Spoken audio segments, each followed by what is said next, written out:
الرحيم الحمد لله رب العالمين والصلاة والسلام على أشرف الخلائق أجمعين سيدنا وسيد الأولين والآخرين حبيبنا وحبيب إله العالمين إمام المرسلين وخاتم النبيين شفيع المذنبين ورحمة للعالمين أبي القاسم المصطفى محمد اللهم صل على محمد وآل محمد وعلى أهل بيته الطيبين الطاهرين الهداة المهديين المعصومين المظلومين وعلى صحبهم المنتجبين المتقين المخلصين المخلصين واللعنة الدائمة على أعداء الحق والدين أما بعد فقد قال الله تعالى عز اسمه في محكم كتابه ومتقن خطابه بسم الله الرحمن الرحيم وما محمد إلا رسول صدق الله العلي العظيم اللهم صل على محمد وآل محمد ایک اور بلندر صلوات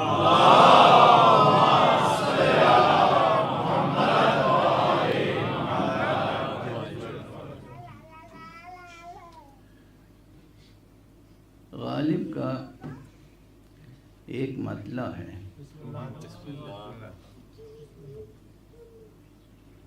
اور وہ مطلع یہ ہے کہ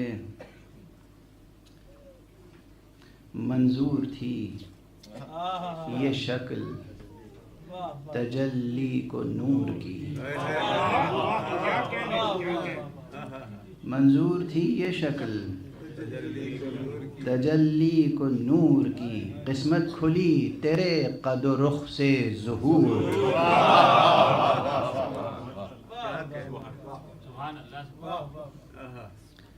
خدا کی قسم اگر نور خدا کسی شکل میں مجسم ہو سکتا تھا تو وہ سوائے پیکر زیبائے مصطفیٰ کے اور کوئی شکل نہیں محمد وآل محمد صلوات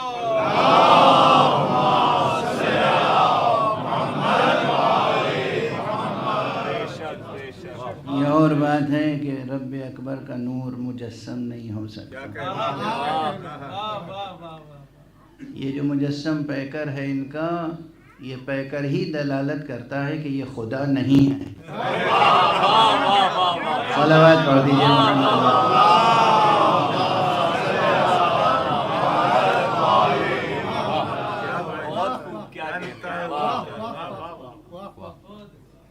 کیونکہ خدا محدود نہیں ہو سکتا خدا مجسم نہیں ہو سکتا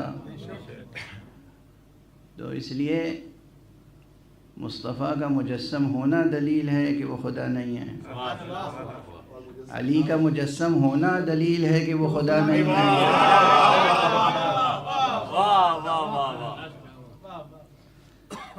ہاں اگر مجسم ہو سکتا تو پھر اس پیکر کے علاوہ کوئی اور پیکر ممکن نہ تھا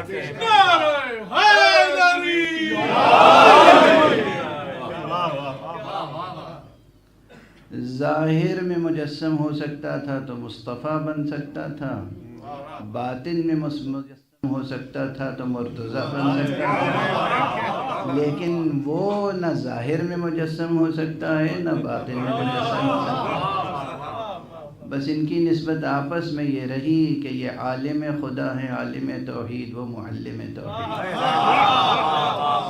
ظاہر کا نام مصطفیٰ ہے، باطن کا نام علی۔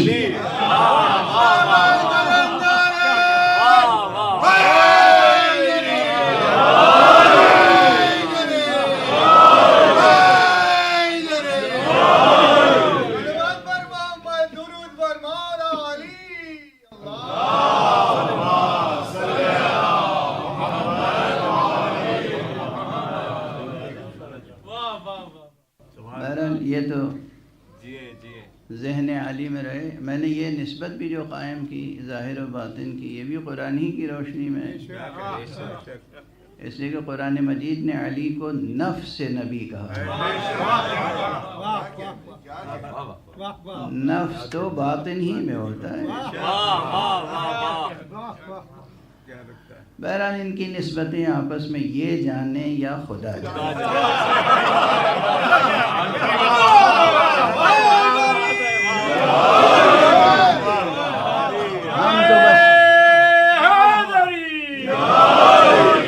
ہم تو بس یہ جانتے ہیں کہ جسے یہ سجدہ کر دیں وہی معبود،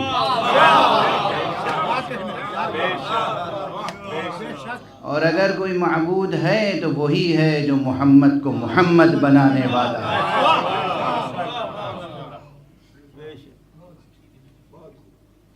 خدا کی قسم یہ وہ مراتب ہیں، یہ وہ منازل ہیں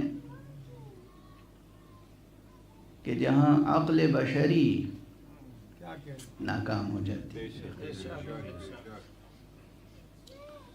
مصطفیٰ صلی اللہ علیہ وآلہ وسلم۔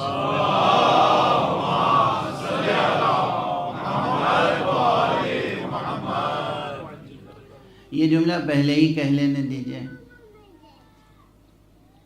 کہ انسانیت کی قسم اور الوہیت کی قسم، جو لوگ سرکار رسالت میں آپ کو اپنا جیسا کہتے ہیں،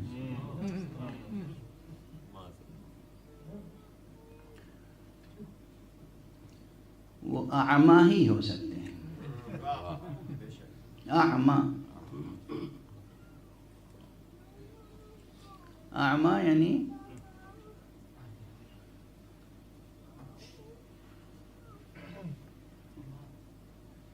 اعمیٰ کی بھی قسمیں ہیں۔ کچھ وہ اعمیٰ ہوتے ہیں کہ جو بالکل آنکھیں نہیں رکھتے، کچھ وہ اعمیٰ ہیں جو بظاہر آنکھیں رکھتے ہیں مگر اس میں نور نہیں رکھتے۔ آنکھیں تو رکھتے ہیں مگر ان آنکھوں میں وہ نور نہیں ہے جو کسی نور کو پہچان سکے۔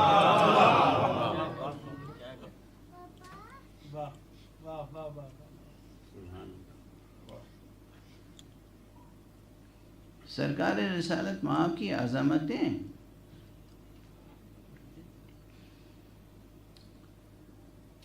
قرآن مجید میں تلاش کیجئے۔ مثلا میں مثال کے طور پہ عرض کرتا ہوں کہ ایک سورہ ہے، سورہ مبارک ہے نون، بسم اللہ الرحمن الرحیم، نون والقلم وما یسطرون۔ اس سورہ کا مشہور نام سورہ قلم ہے۔ نون والقلم وما یسطرون، ما انت بنعمت ربک بمجنون وَإِنَّا لَكَ لَأَجْرًا غَيْرَ مَمْنُونٍ وَإِنَّكَ لَعَلَىٰ خُلُقٍ عَظِيمٍ فَسَتُبْصِرُ وَيُبْصِرُونَ بِأَيِّكُمُ الْمَفْتُونُ۔ یہ وہ سورہ ہے جو بعض حضرات کہتے ہیں کہ سورہ اقرا کے بعد نازل ہوا، لیکن یہ ترتیب نزولی اس کی بحث الگ ہے۔ اس سورہ مبارکہ میں اس کی انہی ابتدائی آیتوں میں وہ عظمت پیغمبر بیان ہوئی ہے جسے اگر انسان سمجھ لے تو نہ جانے کتنی بحثیں علم کلام کی حل ہو جائیں، اور نہ جانے کتنی بحثیں تاریخ کی حل ہو جائیں، سیرت نگاری کے مسائل حل ہو جائیں۔ بہت سے سوالات جو کرتے ہیں لوگ، ان سوالات کا جواب یہاں موجود ہے۔ لیکن قبل اس کے کہ میں کوئی سنگین بحث چھیڑوں، حالانکہ آج وقت کے دامن میں بھی گنجائش نہیں ہے، اور میری آواز بھی کب تک ساتھ دے گی اور کب تک یہ کھانسی دبک کے بیٹھ سکے گی مجھے نہیں معلوم۔ بہرحال پہلے یہ ایک دو جملے عرض کر دوں جو روایات میں آئے ہیں۔ ہر ترجمے اور ہر حاشیے میں نہیں ملیں گی یہ روایتیں، مگر یہ روایتیں ہیں۔ پہلا حرف نون، ایک قول تو یہ ہے کہ یہ حروف مقطعات میں سے ہے اور بظاہر حروف مقطعات میں سے ہے، لیکن ہر بظاہر کا کچھ نہ کچھ بباطن بھی ہوتا ہے۔ بظاہر یہ حروف مقطعات میں سے بباطن اس کے کئی معنی بیان ہوئے، جن میں سے ایک معنی یہ ہے کہ نون خود رسول اکرم صلی اللہ علیہ وآلہ وسلم کے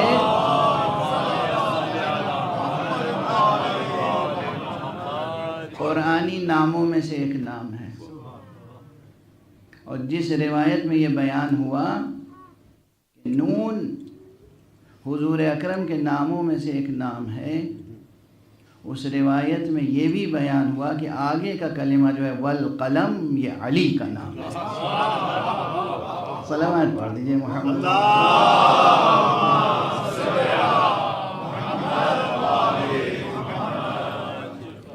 ہاں، افسوس یہ ہے کہ اب بہت سے حضرات ایسے پیدا ہو گئے ہیں جو اس طرح کی روایتوں کو سننا پسند نہیں کرتے، بیان کرنا پسند نہیں کرتے، اس میں تعمق، اس کی گہرائی میں اترنا ان کے لیے ناگوار ہوتا ہے۔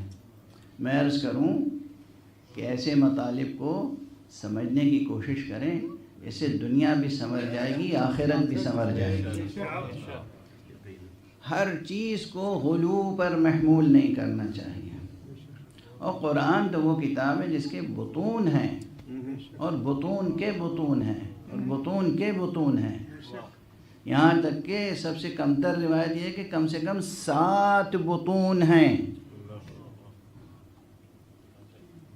تو اگر اس روایت پر آپ ٹھہر کر غور کریں کہ نون سے مراد ہے ذات مبارک مصطفیٰ، اور قلم سے مراد ہے ذات مبارک مرتضیٰ، تو اس سے بہت سے مطالب کھلیں گے۔ نون سمجھ میں نہیں آتی بات، ایک مبہم مغلق، جیسے معلوم ہوتا ہے ایک بڑا سا شہر ہے جو دیوار سے چاروں طرف سے حصار میں ہے، اور جیسے ہی آتا ہے والقلم، معلوم ہوتا ہے کہ اس دیوار میں در پیدا ہو۔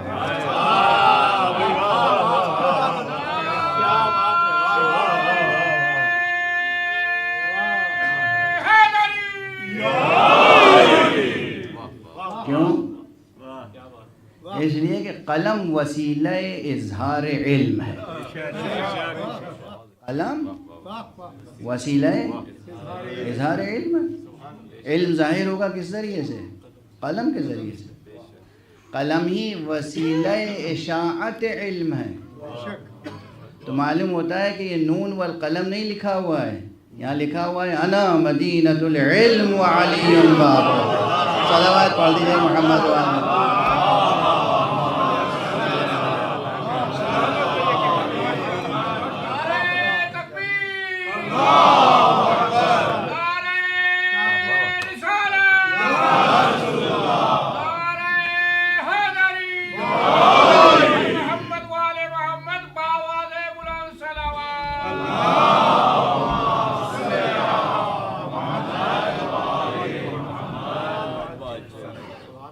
نون والقلم، دونوں کی قسمیں کھائی گئی ہیں، نون کی قسم اور قلم کی قسم۔ وما یسطرون، اور لکھنے والے جو کچھ بھی لکھتے ہیں اس کی قسم۔ لکھنے والے جو ابھی اگر یہی نہیں ایک ایک لفظ پر ٹھہر کے گفتگو ہو تو ظاہر ہے کہ پھر شب زندہ داری ہو جائے گی. میں تو اسی لیے ٹیلی گرافک لینگویج استعمال کر رہا ہوں. بس اشارات. نون والقلم، نون کی قسم، قلم کی قسم، اور جو کچھ لکھنے والے لکھتے ہیں اس کی قسم.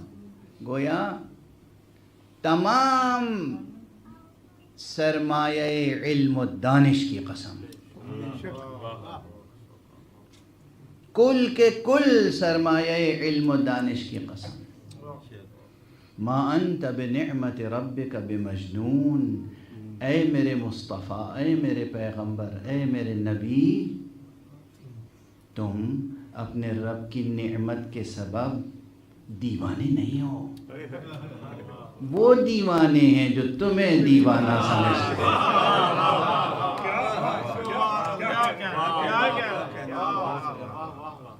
معلوم ہے نا حضور کے مصائب میں، حضور کے مشکلات میں دنیا والے حضور کو مجنون کہتے تھے. قرآن میں ہے، اس مقام پہ بھی ہے، اس سے پہلے بھی. حضور کو دیوانہ کیوں کہتے تھے؟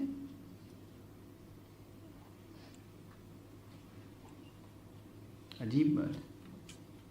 یہ دنیا کیسی ہے؟ چونکہ حضور بتوں کا انکار کرتے تھے، کوئی اور سبب تو نہیں تھا. بتوں کا انکار کرتے تھے اور ایک خدائے واحد کی طرف بلاتے تھے. اس پیام توحید کے نشر و اشاعت کے بنا پر آپ کو نعوذ باللہ دیوانہ کہتے تھے. اب آپ سمجھے دنیا والوں کی فہم و فراست. یہ ہے دنیا اور یہ ہیں اہل دنیا. اللہ کی جو بات کرے اسے دیوانہ کہتے ہیں. اور یہ روایت آج بھی چلی آ رہی ہے. غلامان مصطفیٰ میں بھی یہی سلسلہ ہے. جو واقعاً بتوں کا انکار کرے اور توحید سے وابستہ رہے اسے لوگ دیوانہ سمجھتے ہیں.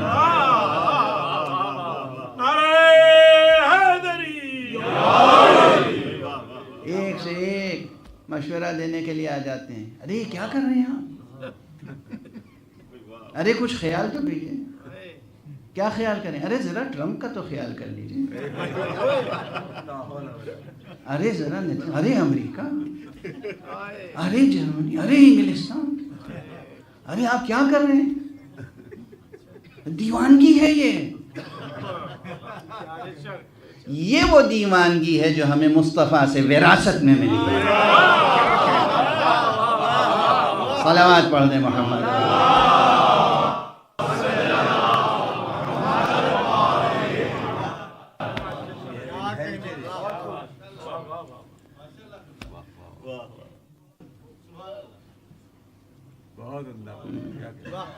دنیا کو پہچان لیجیے، دنیا کو ٹھیک سے پہچانیے. اگر واقعاً اپنے نقش وجود کو لازوال بنانا ہے تو دنیا کو پہچاننا ہوگا. اپنا نقش ہستی کسی ایسے صفحے پہ نہ ابھارنے کی کوشش کیجیے جو خود فانی ہو، جو خود مٹ جانے والا ہو. یہ صفحہ عرضی، یہ صفحہ مادی، یہ مٹ جانے والا ہے. اس پر کوئی نقش ابھارنے کی کوشش نہ کریں. نقش ابھاریں تو اس صفحہ ہستی پر، اس سینہ ہستی پر، اس لوح ہستی پر جہاں نقش دائمی رہے. اور پھر کسی اور قلم سے نقش نہ بنائیے گا.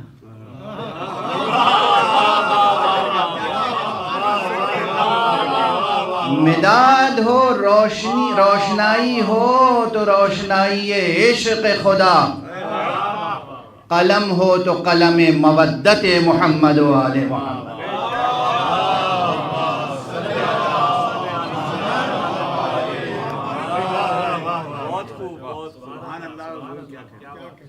اب اگرچہ ادھر میں کئی مجلسوں میں یہ جملہ دہرا چکا ہوں،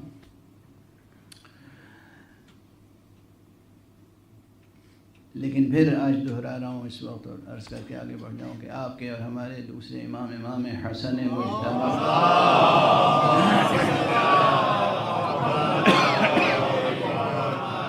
علیہ الصلاۃ والسلام کا ارشاد گرامی ہے، من عرف اللہ احبہ ومن عرف الدنیا زہد فیہا۔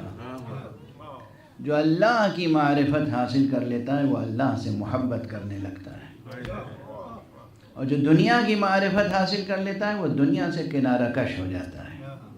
یہ ہے دنیا۔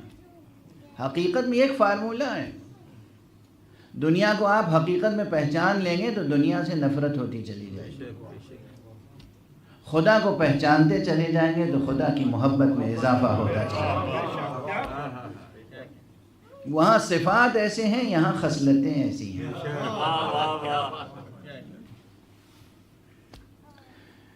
تو یہ ہے دنیا کے، خدا کی بات کیجئے تو لوگ دیوانہ کہتے ہیں۔ اور بتائیے، اور رسول اللہ صلی اللہ علیہ وآلہ وسلم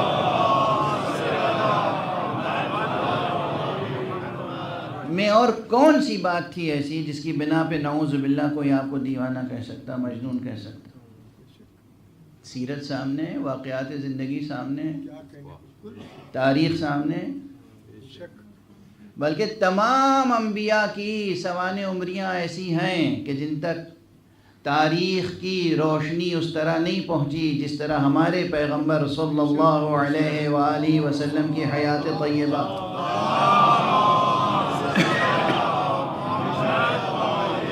کہ ایک ایک واقعے پر تاریخ کی بھرپور روشنی پڑتی ہے۔ یعنی ایک لحاظ سے اگر دیکھا جائے تو ما قبل تاریخ و ما بعد تاریخ یہ حد فاصل ذات مصطفیٰ ہے۔ کسی پیغمبر کی تفصیلی حیات، سوانح عمری، واقعات اس طرح نہیں ہے تاریخ سے ثابت جس طرح ہمارے پیغمبر اکرم صلی اللہ علیہ وآلہ وسلم۔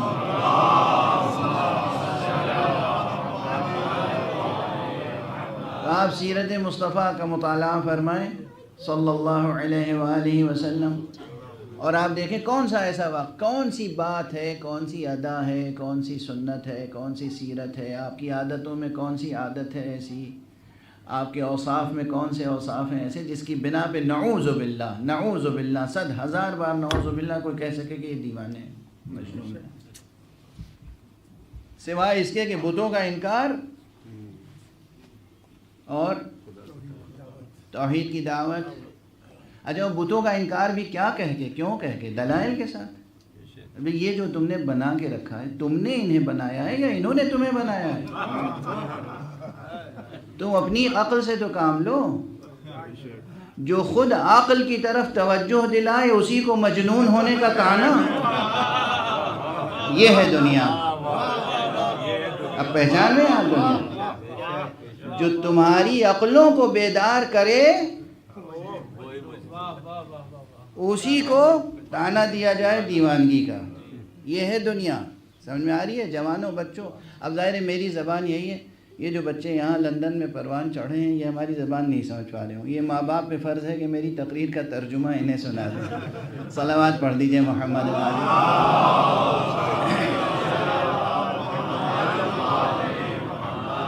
ذرا ہم آہنگ طور پر بلند صلوات پڑھیں محمد۔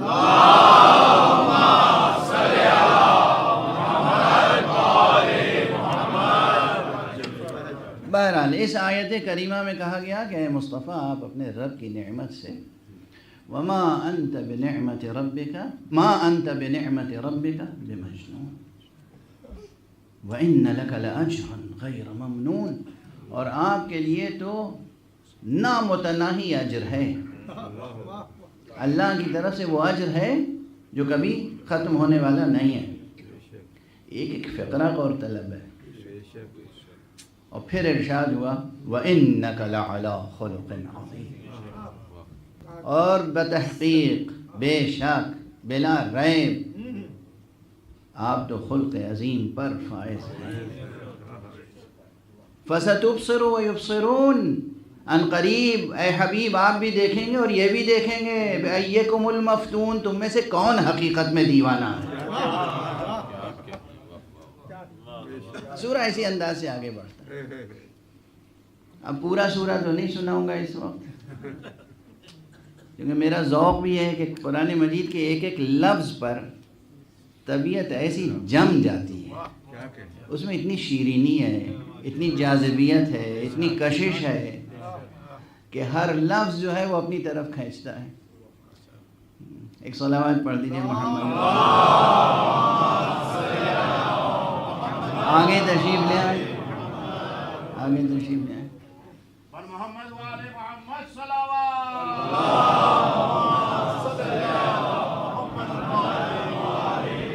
نعرہ تکبیر، نعرہ رسالت، نعرہ حیدری، محمد والے محمد بآواز بلند صلوات۔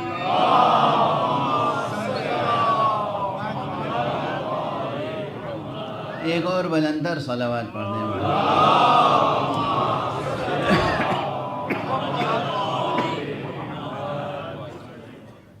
ٹھہر کے اب ایک ذرا سا سنگین بحث ہے، مگر جلدی سے میں 2-3 منٹ میں اس کو ادا کر دوں گا انشاءاللہ، بس توجہ رہے۔ مختلف انداز سے سوچنے والے مختلف سوالات ابھارتے رہتے ہیں، اٹھاتے رہتے ہیں۔ اس میں سے ایک گروہ وہ ہے جو حضور علیہ السلام کے سلسلے میں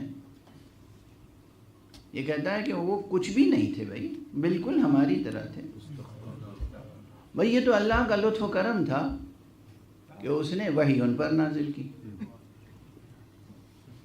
دست ادب جوڑ کے عرض کر رہا ہوں، ایک ایک جملے میں ایک ایک بحث سمٹی ہوئی ہے۔ کسی کلاس میں 100 بچے ہوں اور کوئی ٹیچر آئے اور بغیر امتحان لیے ان میں سے کسی ایک کو کوئی بڑا انعام دے دے،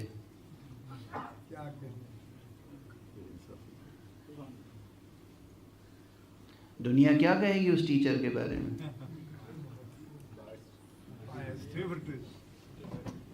عدالت تو گئی نا، عادل تو نہیں ہوا بھائی۔ 100 بچے ہیں کلاس میں، یہ 100 بچے ہیں کلاس میں، آپ نے انعام دیا، اعزاز دیا، کوئی اہمیت کسی ایک کو دی، کیوں دی؟ باقی بچوں کا کیا قصور تھا؟ اگر آپ نے امتحان لیا ہوتا یا کسی خاص صفت کی بات کی ہوتی کہ جس میں یہ صفت ہوگی، کلاس میں آئے، معلوم سب ایشین بچے تھے، کہا جو سب سے اچھی برٹش انگلش بولے گا ہم اسے انعام دیں گے۔ اب وہ صاحب آکسفورڈ کے لہجے میں کوئنز انگلش، تو وہ جناب والا جو بولنے لگا اس کو آپ نے انعام دے دیا، ٹھیک ہے۔ لیکن یہ کہ سبھی جو تھے وہ ایسے تھے جو تھینک یو کو تھنک یو کہنے والے تھے۔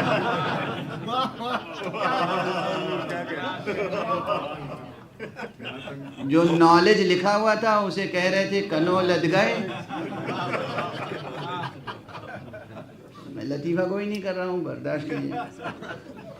اور اسی میں سے آپ نے کسی کو انعام دے دیا۔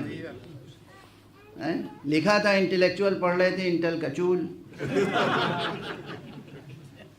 آپ نے انعام دے دیا۔ یہ کیا ہوا؟ یہ کون سی بات ہوئی؟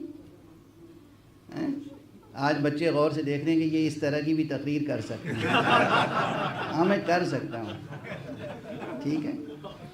یہ سب لطیفے یاد رکھنا تو بحثیں یاد رہیں گی، جو بات کہہ رہا ہوں وہ یاد رہے گی۔ یہ 100 بچے ہیں، سب وہ ہیں جو تھینک یو کو تھنک یو کہنے والے ہیں۔ ان کو کس لیے انعام دیا آپ نے؟ ٹھیک ہے، اگر سب برابر ہے، کوئی ایک تو ہو جس میں امتیاز ہو۔ اللہ خدا کی قسم، روح زمین پر جو عالم انسانیت میں یا خلق خدا میں جتنے مخلوقات ہیں، وہ اگر خدا کو خدا مانتے ہیں تو عادل مانتے ہیں۔ ظالم نہیں مانتے، غیر عادل نہیں مانتے. وہ خدا جو عادل ہے وہ بغیر کسی ذاتی صلاحیت اور استعداد کے کسی کو کچھ عطا نہیں کرتا.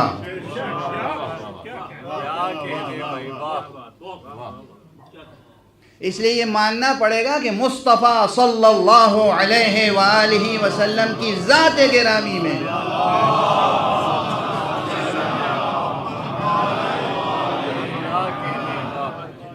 وہ عظمت تھی، وہ وسعت تھی، وہ گہرائی تھی، وہ بلندی تھی، وہ نورانیت تھی، وہ شفافیت تھی، وہ لطافت تھی کہ جو اس خدائے حکیم و علیم و قادر و توانا اور خدائے لطیف کے پیغام کو قبول کر سکتی تھی.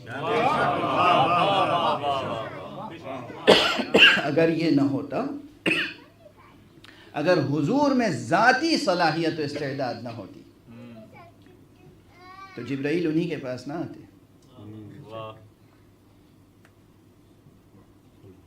اب بچوں کو سمجھانے کے لیے کیسے کیسے مثالیں دوں. ایک صلوات پڑھ دیجئے محمد.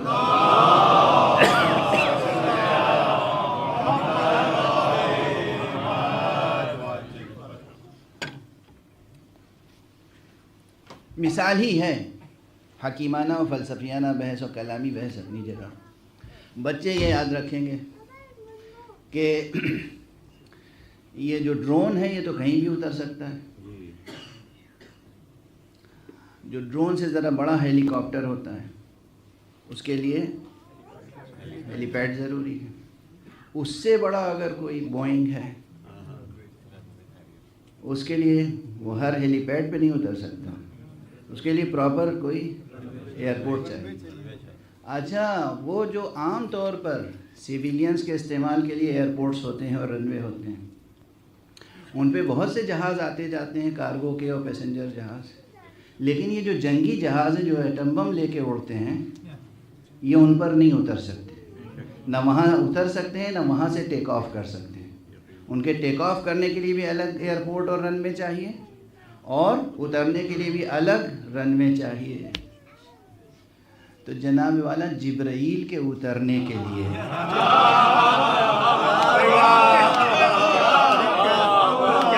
اور وہ بھی وہ جبرائیل جو نور کلام خدا لے کر اتر رہے ہیں،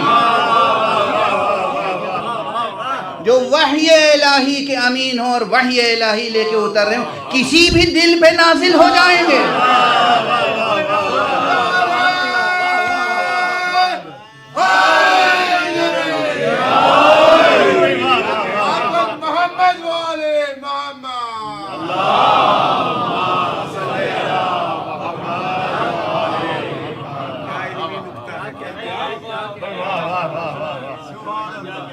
کسی کے پاس بھی آ جائیں گے،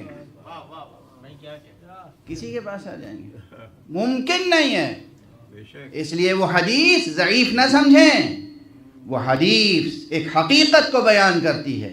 یہاں خود پیغمبر فرماتے ہیں کہ سنو، اللہ نے پہلے اپنی تمام خلقت کو دیکھا، سب میں بہتر مخلوق قریش کو پایا، پھر قریش میں تمام قبیلوں کو دیکھا، سب سے بہتر قبیلہ بنی ہاشم کا پایا، پھر بنی ہاشم میں سلبوں کو دیکھا، سب سے نورانی سلب عبد المطلب اور عبداللہ کی تھی. اور میں عرض کروں گا کہ پروردگار پیغمبر کی یہ حدیث آگے بڑھتی ہے اور روشنی ڈالتی ہے کہ اگر صلب محمد عبداللہ ابن عبد المطلب سے جناب پیغمبر کو پیدا ہی کرنا تھا تو پھر جناب عبداللہ کو باقی بھی رکھتا پیغمبر کی ولادت کے بعد تک، تاکہ وہ اپنے بچے کو اپنی آغوش میں پروان چڑھا سکتے.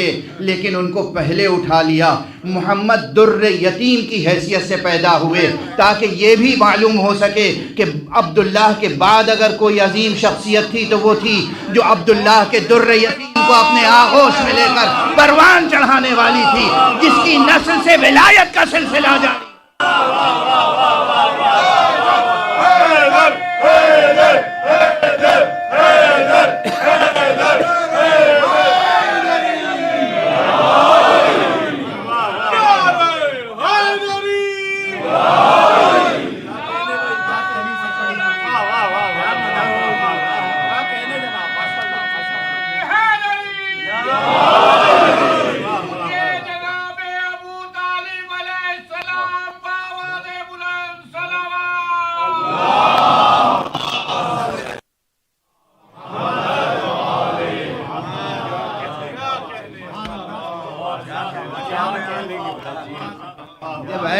پاکیزہ خاندان ہو، ایسا عظمتوں کا شجرہ ہو، شجرہ اقدار و مکارم اخلاق، وہیں مصطفیٰ پیدا ہو سکتے ہیں۔ یعنی یہ یاد رکھیے جو بات عرض کرنا چاہ رہا ہوں کہ سرکار رسالت مآب کی ذاتی عظمت ہے، ٹھیک ہے، یوں تو ذاتی کسی کا کچھ نہیں ہے، جو کچھ ہے سب خلق خدا ہے، وہ اپنی جگہ، جو کچھ بھی کائنات ما سوی اللہ، اللہ کا بنایا ہوا ہے، زمین تا آسمان، عرش مخلوق ہے، کرسی مخلوق ہے، قلم مخلوق ہے، لوح مخلوق ہے، سب کچھ مخلوق ہے، ایک خالق ہے، بس ایک، اور وہ ہے ذات ذوالجلال، جسے جو کچھ عطا کرتا ہے وہی عطا کرتا ہے۔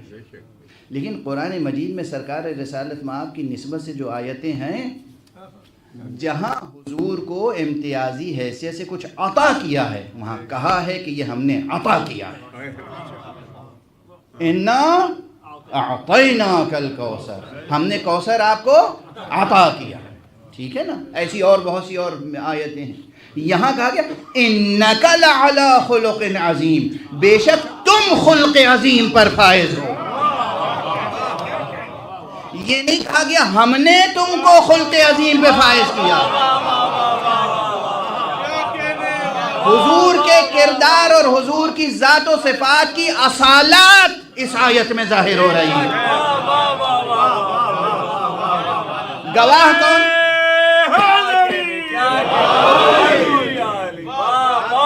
گواہی کون دے رہا ہے؟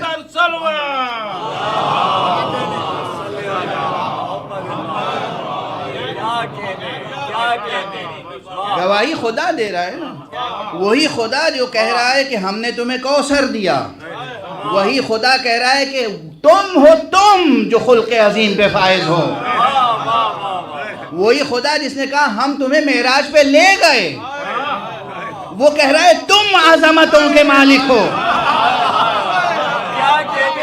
صلوات پڑھ دیجئے محمد علیہ۔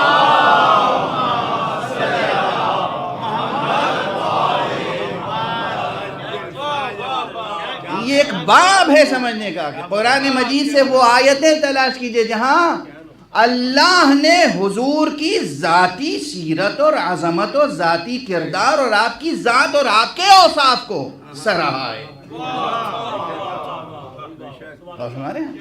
وحی ہم نے نازل کی، کوثر ہم نے عطا کیا، معراج پر ہم لے گئے، رسول ہم نے بنایا، مگر خلق عظیم پر تم فائز ہو۔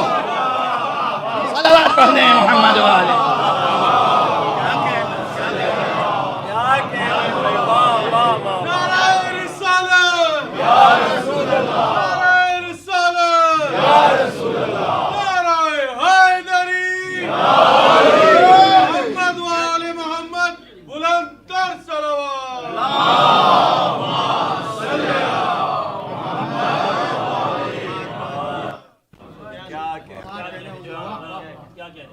میں کیا عرض کروں، کبھی کبھی میرا لہجہ تلخ ہو جاتا ہے بہت، کیوں یوں ہی؟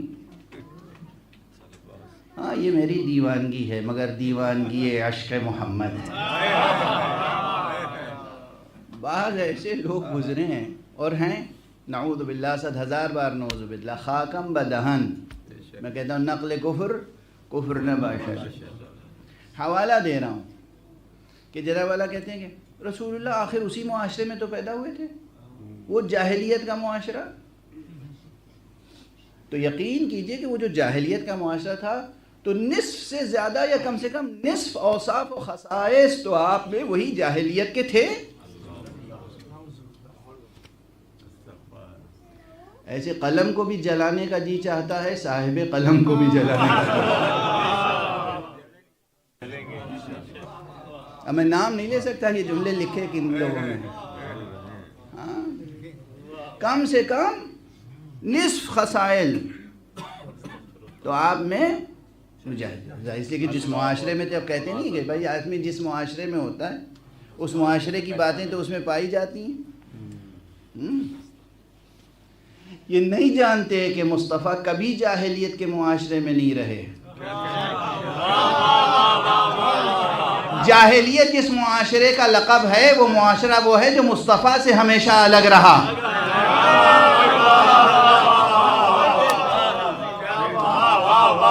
مصطفیٰ توحیدی معاشرے میں رہے، مصطفیٰ ابراہیمی معاشرے میں رہے، مصطفیٰ ہاشمی معاشرے میں رہے، مصطفیٰ اسماعیلی معاشرے میں رہے، مصطفیٰ جبرائیلی معاشرے میں رہے.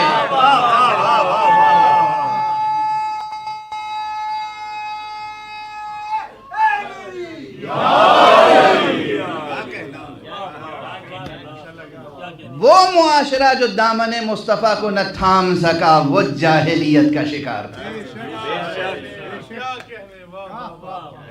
اگر یہ جملہ میں نے پڑھا نہ ہوتا تو عرض نہ کرتا. وہ کسک رہتی ہے نا، ایک ناسور سا بن جاتا ہے. کیا جملہ لکھا نادان نے؟ کیا جملہ لکھا جاہلیت کے بیٹے نے؟ نصف سے زائد خصوصیتیں تو دور جاہلیت کی تھی. یعنی وہ ایک دور تھا نا. مثلاً اب وہ دور جاہلیت میں خصوصیتیں بھی دکھائی جاتی ہیں کہ وہاں جناب لوگوں میں صبر تھا، لوگوں میں برداشت تھی، لوگوں میں علم قیافہ تھا، علم عیافہ تھا، علم فراست تھی، لوگوں میں سخاوت تھی، حاتم طائی، اقدار، مکارم اخلاق بہت تھے اس جاہلیت کے زمانے میں بھی رہے ہوں گے. یہ ان کے خصوصیات نہیں تھے، ان کی خصوصیتیں کچھ اور تھیں. ان کی خصوصیتیں یہی تھیں کہ وہ بت پرست تھے.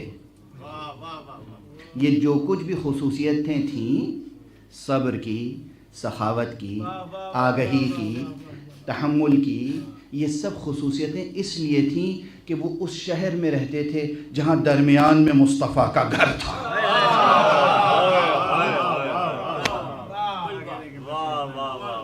اسے صرف نثر میں شاعری نہ سمجھیے گا، یہ جملے ہیں نا، اس کی تشریح کیجیے گا تو بہت کچھ ثابت ہو جائے گا.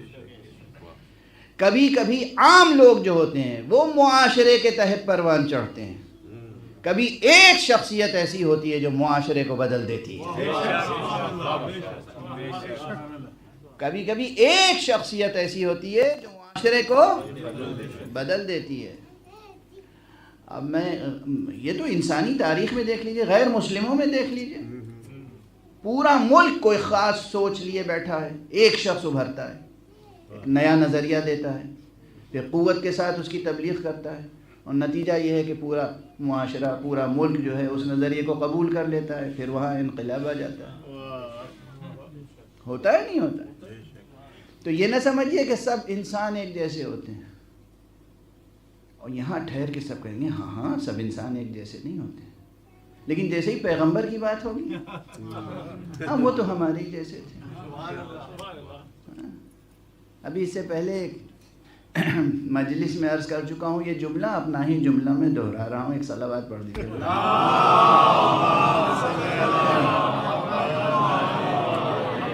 وہ بھی اس لیے کہ بچوں ہی کو یاد رہ جائے گا. یہ مثالیں جیسے ایئرپورٹ کی مثال یاد رہے گی ویسے یہ مثال بھی یاد رہے گی.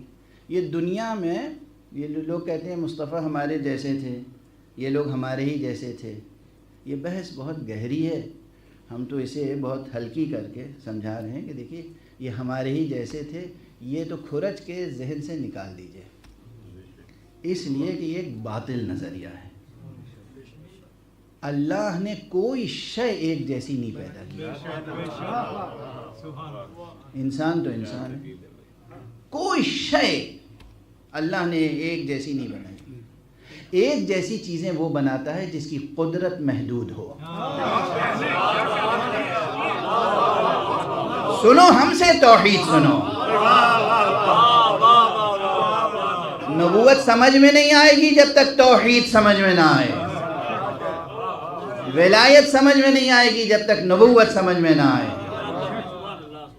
جس کی قدرت محدود ہو وہ ایک جیسی چیزیں بناتا ہے، جس کا علم محدود ہو وہ ایک جیسی باتیں کرتا ہے، جس کا علم نامتناہی ہو، قدرت نامتناہی ہو، حکمت نامتناہی ہو، وہ کبھی دو چیزیں ایک جیسی بنا ہی نہیں سکتا.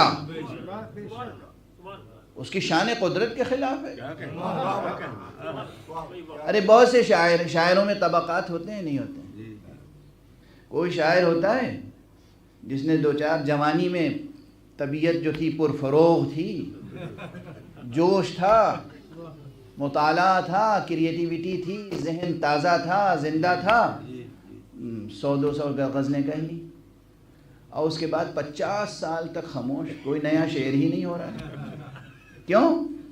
کیونکہ وہ سب جو کریٹیویٹی تھی ختم ہو گئی.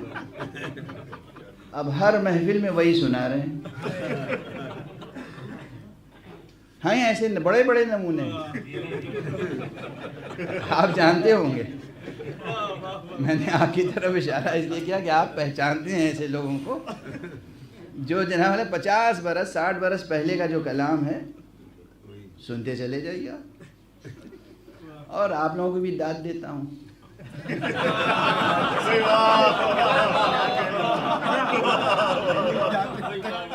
ان سے زیادہ تو آپ کو داد دیتا ہوں. وہ سناتے رہتے ہیں اور آپ سنتے رہتے ہیں، اور ہر مرتبہ ماشاءاللہ تازگی سے سنتے ہیں. دیکھیے بات یہ ہے، یہ تازگی ان کے کلام کی ہے نہیں ہے، یہ تازگی تو ذکر مبارک کی ہے جو اہل بیت کا ذکر ہے، خدا کا ذکر، محمد اور آل محمد کا ذکر، علی اور آل علی کا ذکر، حسین کا ذکر. یہ وہ اذکار ہیں جو کبھی فرسودہ نہیں ہو سکتے. صلوات پڑھ دیجئے محمد.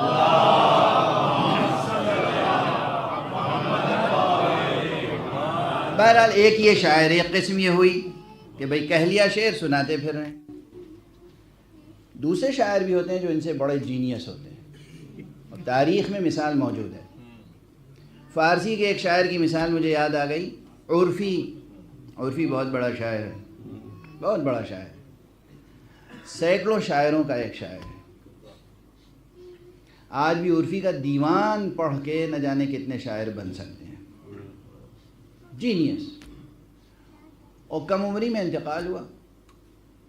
میرا خیال ہے یہ کہ 28-29 سال کی عمر تھی جب انتقال ہو گیا اس کا. عاشق محمد و آل محمد، عاشق علی، جس نے سمجھیے کہ چشم مشیت میں آنکھیں ڈال کے یہ بات کہی تھی کہ تم مجھے کہیں بھی موت دو میں پہنچوں گا نجف.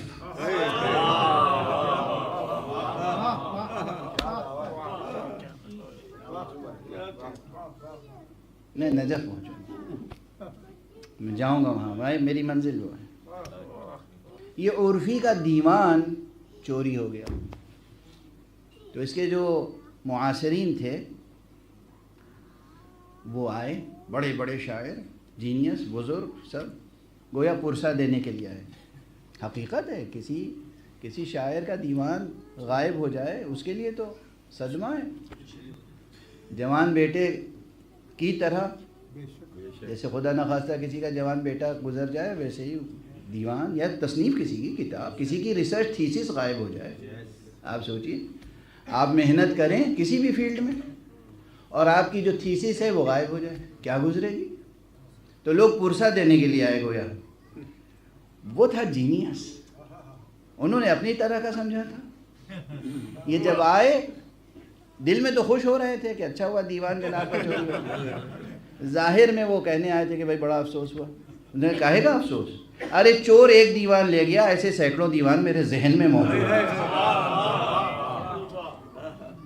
تو یہ ہوتے ہیں کہ جس محفل میں کہیے نیا کلام لے کے حاضر ہوں گے، جس بزم میں کہیے نیا کلام لے کے حاضر ہوں گے. ٹھیک ہے نا؟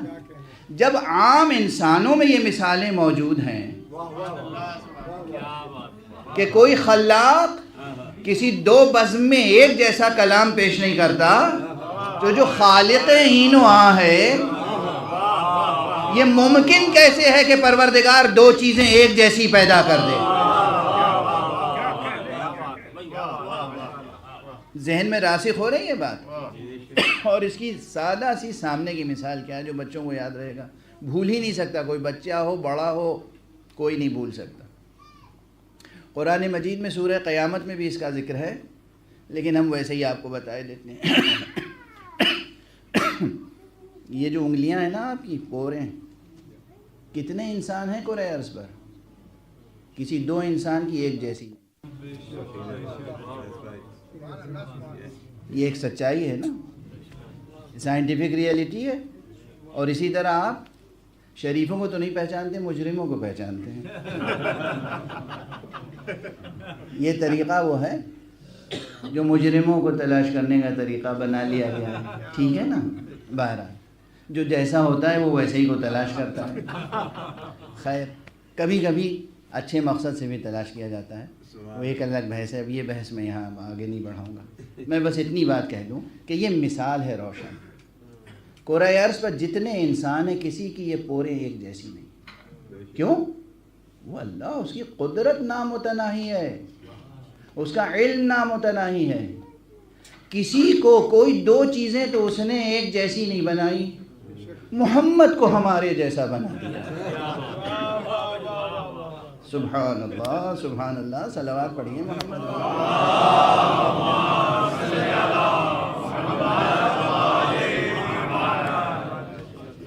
سمجھ میں آ رہی ہے بات؟ تو یہ تصور دل دماغ سے کھرچ کے نکال دیں۔ وہ ہمارے جیسے تھے، وہ ہمارے جیسے نہیں تھے، وہ ہم سے بہت بلند تھے۔ اللہ ان کے کردار کی گواہی دیتا ہے، اِنَّكَ لَعَلَىٰ خُلُقٍ عَظِيمٍ، آپ خلق عظیم کے درجے پر فائز ہیں۔ یاد رکھیے گا یہ دلیل کہ یہ حضور کی ذاتی صفات کی تعریف خدا کر رہا ہے، یہ نہیں فرما رہا ہے کہ ہم نے تمہیں خلق عظیم پر فائز کر دیا۔ چونکہ مصطفیٰ خلق عظیم پر فائز تھے، اور اسی رتبے کو جسے خلق عظیم قرآن کہہ رہا ہے، ہم علم کلام کی اصطلاح میں کہتے ہیں کہ گویا عصمت کبریٰ کے درجے پہ فائز تھے۔ چونکہ وہ عصمت کبریٰ کے درجے پہ فائز تھے، اس لیے ان پر آخری پیغام خدا کا نازل ہوا، اس لیے وہ مقام ختم نبوت پہ فائز ہوئے، اس لیے وہ رحمت عالم بنائے گئے، اس لیے رسالت ان کی ذات میں منحصر ہوئی، اس لیے نبوت انہی سے شروع ہوئی، انہی پہ ختم ہوئی۔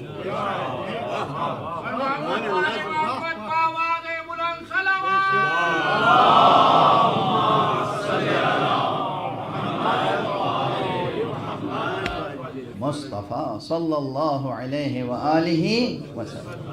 بس گفتگو تمام کر رہا ہوں، گفتگو تمام، بالکل تقریر ختم ہو گئی۔ حضور کے اخلاق کی بات ہو رہی ہے۔ عموماً کیا ہوتا ہے، حضور کی تعریف ہوتی ہے، اہل بیت کی تعریف ہوتی ہے، اور اس کے بعد واہ واہ سبحان اللہ، مقرر نے تقریر کی اور اس کا انعام وہیں مل گیا واہ واہ سبحان اللہ کی شکل میں، اور اس کے بعد دامن جھاڑ کے اپنے اپنے گھروں کو چلے گئے۔ دامن جھاڑ کے نہ جائیے گا، گرہ میں کچھ باندھ کے لے کے جائیے گا۔ میں نے محاورتاً یہ زبان استعمال کی، مجھے یقین ہے کہ یہاں سے جو اٹھ کے جائے گا وہ خالی دامن لے کے نہیں جائے گا، لیکن ایک دو حدیثیں حضور کی سن لیجئے جو کلید ہیں، جس سے آپ بھی اپنے اخلاق کو بہتر بنا سکتے ہیں۔ اس کے لیے آمادگی ہے نہیں؟ ہے آمادگی؟ محمد والے محمد،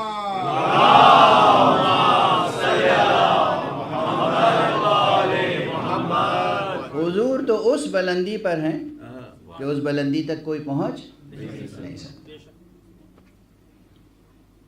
لیکن انہوں نے ہمیں بھی بلندیوں کے راستے دکھائے۔ چھوٹے چھوٹے جملوں میں ایسے فارمولے دیے ہیں کہ انسان بلند سے بلند تر ہو سکتا ہے اگر اس کا پابند ہو جائے۔ مثلا ایک ہی چیز، بس ایک یا دو مثالیں دوں گا اور اس کے بعد دست دعا بلند کروں گا۔ حضور کا ایک ارشاد ہے جو ہم تک پہنچا ہے حضرت امام حسین ابن علی کے توسط سے،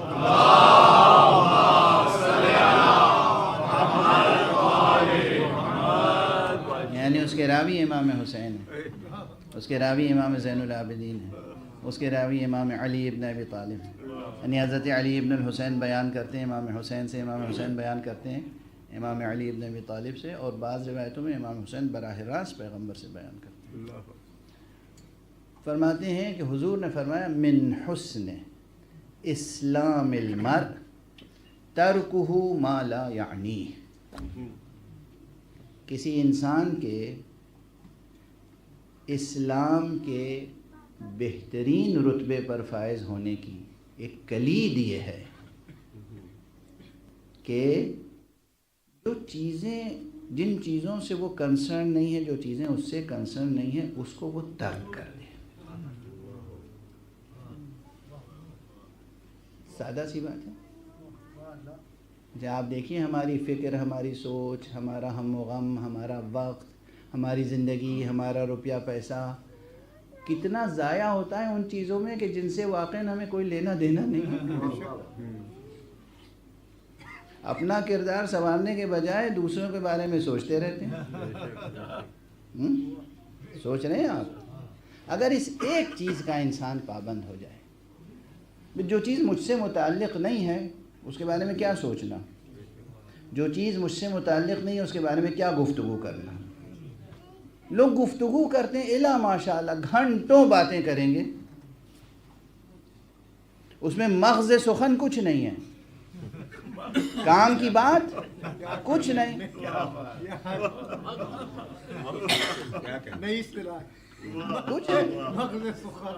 کچھ نہیں، نہ مغز سخن، نہ جان سخن، نہ روح سخن، نہ قلب سخن، کچھ نہیں۔ گفتگو کیے جا رہے ہیں، الفاظ کا زیاں، اور یہ الفاظ کا زیاں نہیں ہے، آپ کے انفاس کا زیاں ہے، آپ کی زندگی کا زیاں ہے۔ جو آپ بول رہے ہیں انرجی ہے نا، یا آپ کی انرجی ضائع ہو رہی ہے یا کام آ رہی ہے؟ یہ جو مشت غبار نصیب ہے آپ کو، یہ آپ کا بدن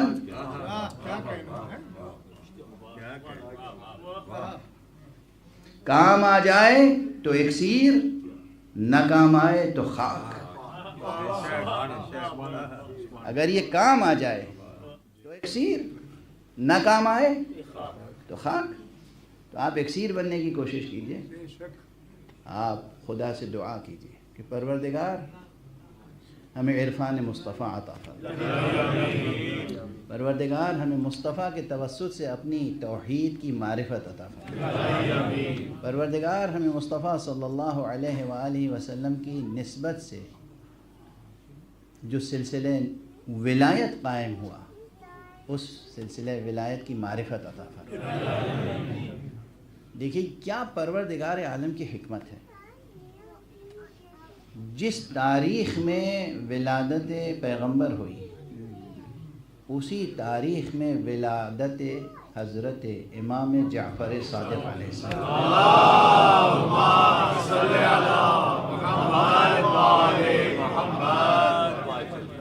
گزشتہ برسوں میں جملہ کہہ چکا ہوں میں کہ گویا آج یہ جو ہے وہ مطلع نیرین ہے، جشن میلاد نورین ہے، جشن میلاد صادقین ہے۔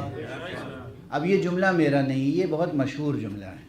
جملہ یہ ہے کہ صادقین یعنی دو صادق، دو صادقوں میں ایک فرق ہے، اور ایک امتیاز یہ ہے مصطفیٰ سرکار محمد مصطفیٰ صلی اللہ علیہ وآلہ وسلم کی ذات گرامی وہ ہے جس نے کافروں سے اپنے کو صادق منوایا،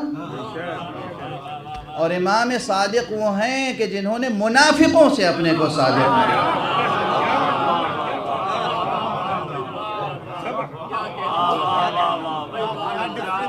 انہوں نے کافروں سے اپنے کو صادق اور امین منوایا، انہوں نے منافقوں سے خود کو صادق و امین منوایا۔ وہ صاحب نبوت، یہ صاحب ولایت، وہ صاحب رسالت، یہ صاحب امامت۔ پروردگار تجھے واسطہ ہے صادقین، پروردگار تجھے واسطہ ہے محمد اور آل محمد علیہ السلام، معبود تجھے واسطہ ہے مرکز دائرہ عصمت ذریت مصطفیٰ یعنی بی بی فاطمہ زہرا کا۔ پروردگار ہمارا رشتہ ہمیشہ توحید حق صمدی سے برقرار رہے، ہمارا رشتہ ہمیشہ مقام ختم نبوت سے استوار رہے، ہمارے قدم ہمیشہ صراط مستقیم ولایت پہ گامزن رہیں۔ پروردگار ہمارے معاشرے میں علم اور عرفان اور تقوی کو فروغ عطا فرما، ہمارے جوانوں کا مستقبل روشن رہے، امت اسلامیہ کا مستقبل روشن رہے۔ پروردگار مرجعیات رشیدہ کی حفاظت فرما، معبود رہبر معظم امت اسلامی مقام معظم رہبری حضرت آیت اللہ العظمیٰ امام خامنئی کو اپنی حفظ و امان میں رکھا۔ پروردگار ان کے ہاتھوں سے اپنا اسلام کا پرچم بلند فرما، پروردگار مسلمین کو سرفراز فرما، پروردگار اپنے